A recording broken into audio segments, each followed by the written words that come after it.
Hey, what's up, everybody?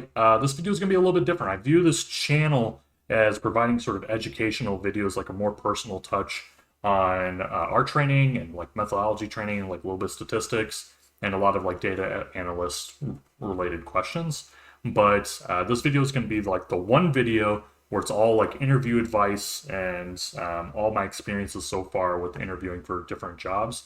I actually have quite a bit of experience. I've interviewed for about 7 different jobs, one really good government job, and a lot of corporate jobs, and one like nonprofit job. A little bit of education stuff sprinkled in there. So I've been around the block, and I want to I want to share with you all my experiences with all these different interviews.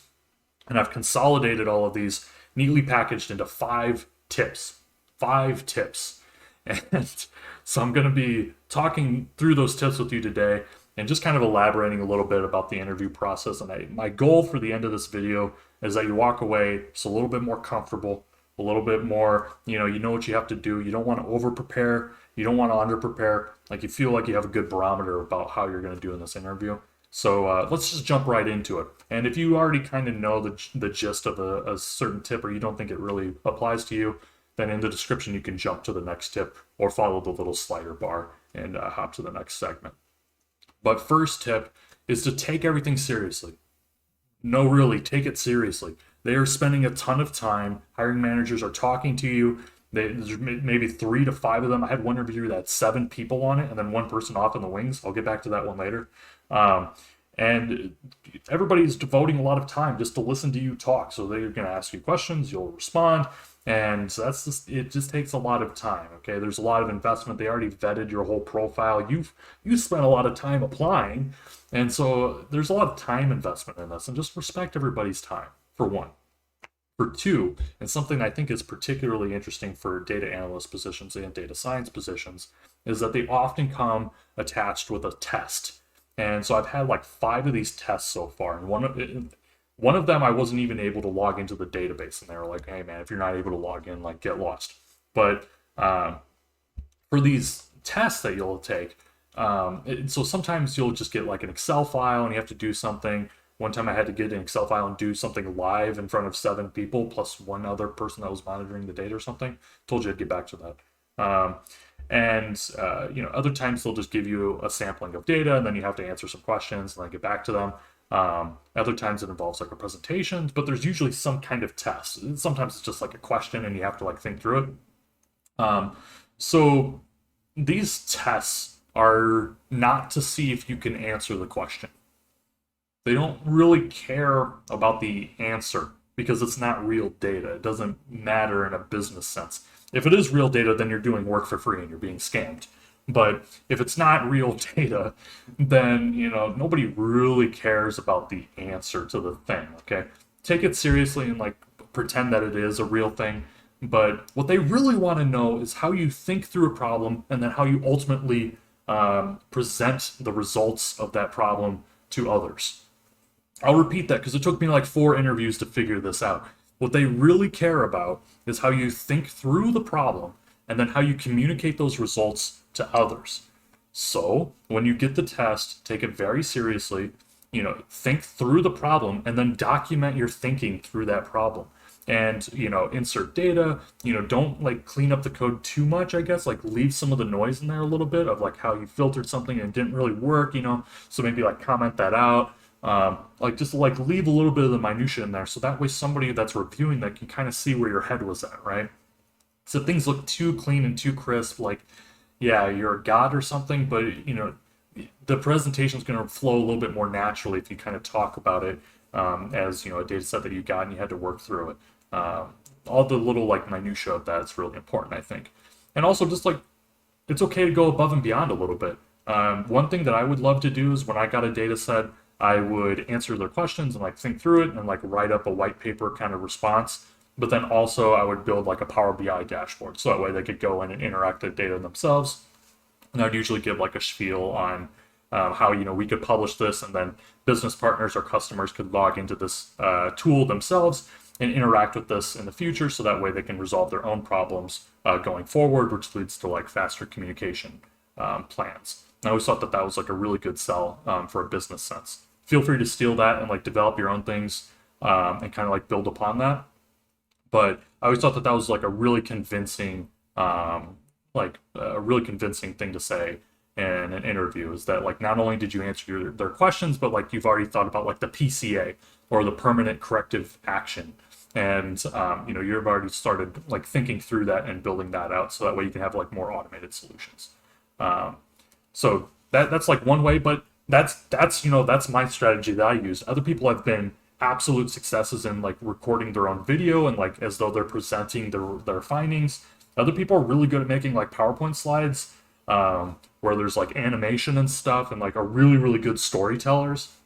And other people are really good at like thinking through the actual theory of the problem and what really would be needed to plug into these different problems that they're having to like really answer their question in like the fullest sense of the word. So like all of those are super successful. And so just really kind of think of your own presentation style and how you think through problems, and be prepared to send that out. That took a lot of time. That was like what, 6 minutes? But that's a really important point. Is point number one. So topic number two is areas where you thrive, kind of related to topic number one. Areas where you thrive are like, your subject matter. So I come from a political science background, and every single data interview I've had is data science. How does that relate to what we're working with here? Like, are you relevant? We've talked to three mathematicians, two computer scientists, and an economics major. And then here comes political science. What are you doing here? And you have to kind of sell your niche, or like where you thrive. And so, something I would always say is that the social sciences have it really hard. We have to think through problems, and we have to think through, human solutions to human problems, and, think through what that might be, or how we would objectively say what a vote is, or what an opinion is, and then be able to measure that and apply it. So we have it really hard. It's not like we can take beakers of something and measure it, or we have like make believe numbers, or we have financial data to work with. So that was always kind of my sell.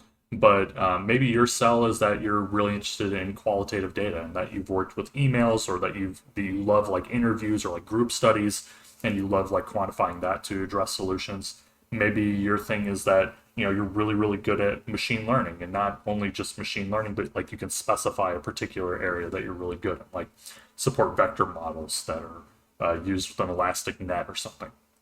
And so you want to talk a little bit about that. Just find like the one area where you're really good, and you think that you have like a good niche to apply to the team.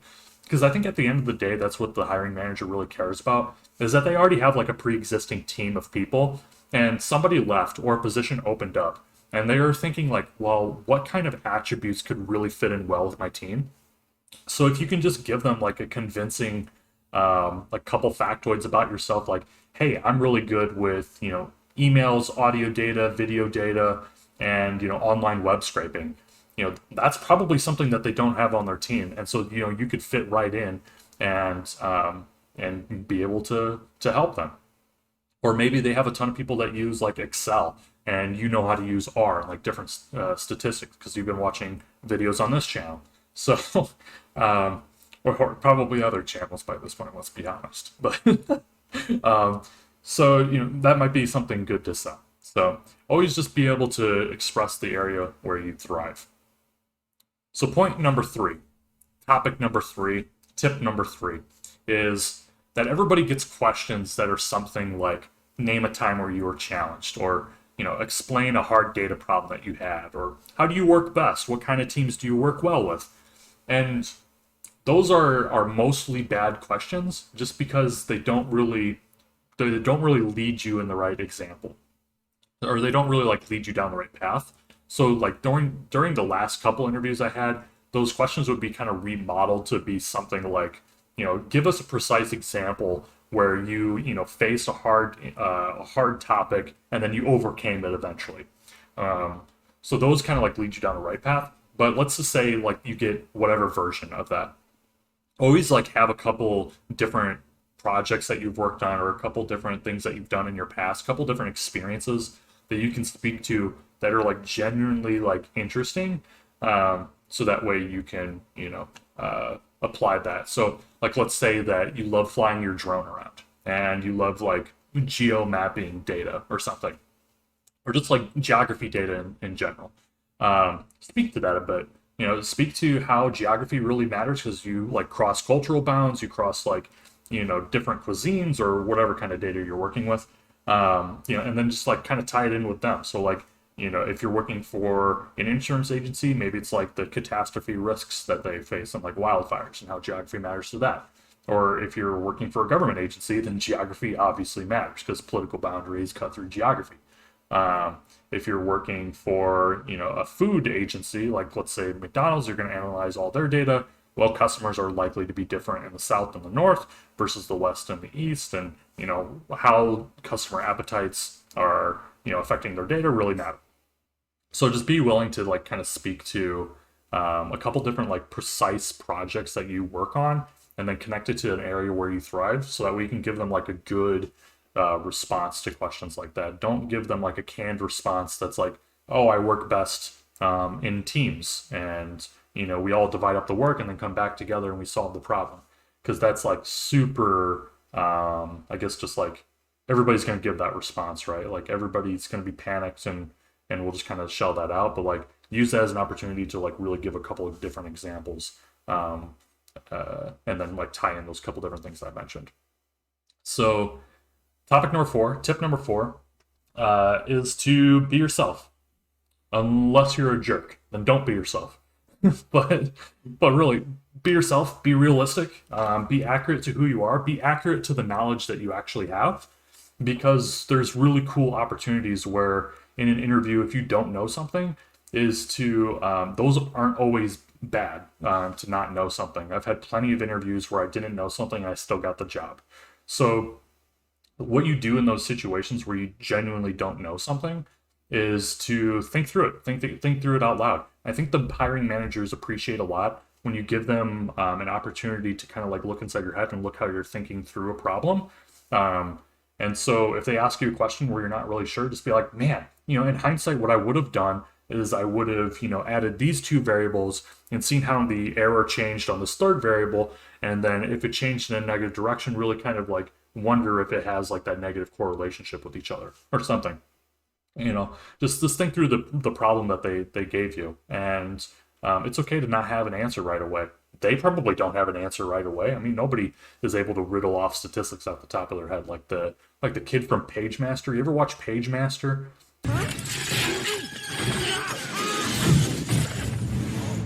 Can't argue with statistics, Dad. Riddles off statistics as a kid, and then ultimately becomes like overcame by like paint.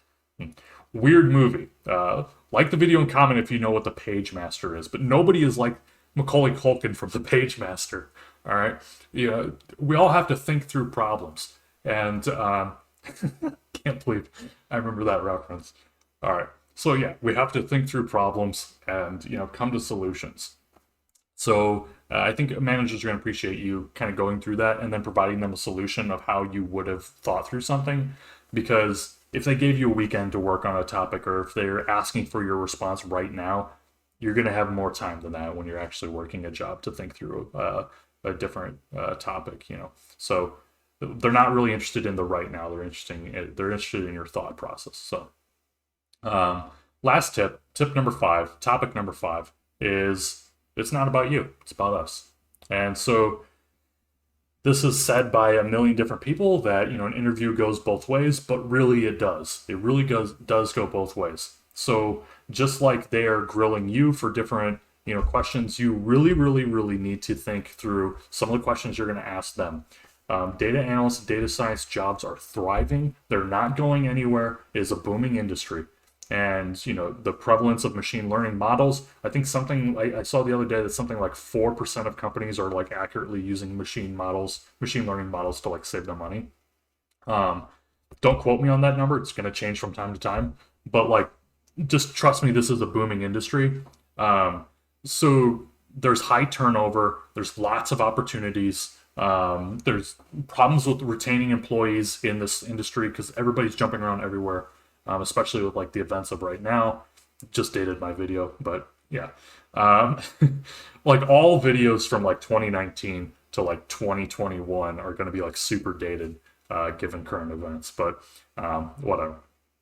Uh, so just have some questions prepared that are speaking to your career path, things that matter to you. Some questions that I would always ask is I like to work for companies where they're really like looking forward and like trying to predict things that are coming their way because I think like predictive modeling is really cool and it's the future. So something I would always ask different companies I would work for is like how much of this job is running around putting out fires or providing temporary reports versus predicting what's coming our way and being able to adjust to future challenges. And that question will generate like a solid 10 minutes of conversation if you want it to, and it like will fill up any time remaining, and it just provides you an awesome insight to what your job is really going to offer you. I think that that question was received very positively, like the 4 or 5 times that I used it. Um, but sometimes I didn't like my response. Sometimes, I got responses that were, oh, well, we love data and data is great and we're using data in all the ways we can. And it's just like super like sophomoric, like they read the Wikipedia page for what data is. And that's like giant red flags that, the company isn't gonna, really know what you're doing and you're just gonna be providing, paper pushing work. And it was really scary to me. So, yeah, just have a couple of those questions that will throw the interviewers off and kind of create that really cool dialogue into like what their business purpose, what their business practices are, and then like how you would fit into that. And if you can show that those are things that you really care about. Another great question, I'll fire one off here for you, is how many of their practices are like ICAs or like um, immediate corrective actions, like just get it done right away, versus permanent corrective actions, PCAs. And so if they're a PCA approach, then that means that they want to build dashboards, they want to build models, they want to build like permanent solutions, like databases that people are connecting into, and not just like hurry up and make an Excel file with one graph and like send it over to me. And you're gonna have to do that every month, on the first of the month, every month for the rest of your life.